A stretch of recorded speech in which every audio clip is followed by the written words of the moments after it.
America is the country that started the AI race, and as President of the United States, I'm here today to declare that America is going to win it. When it comes to AI data centers, they are an order of magnitude more power hungry than the data centers we are used to since the internet. So when I talk about being an energy superpower, I always say in both clean and conventional energies. So what does that mean? Yes, it does mean oil and gas. It means using our oil and gas. It also means more exports, without question.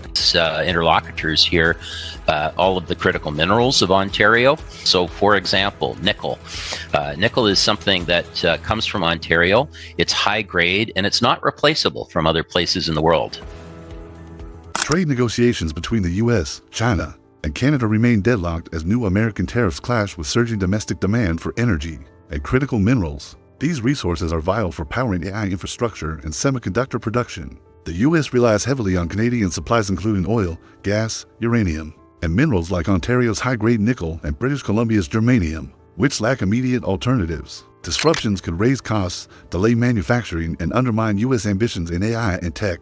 Prime Minister Mark Carney's government refuses rushed deals, instead accelerating domestic mineral processing and signaling openness to global allies. Beyond the U.S., Ontario Premier Doug Ford publicly warned that tariffs harm American consumers and jobs. Citing U.S. manufacturing losses and auto sector cost increases, new U.S. tariffs now target over 60 countries, with rates from 10% to 50%, while the USMCA shields 92% of Canada-U.S. trade. Targeted sectors like steel and lumber face steep barriers. Canada is diversifying exports to Europe and Asia, but stresses that prolonged U.S. pressure risks mutual damage.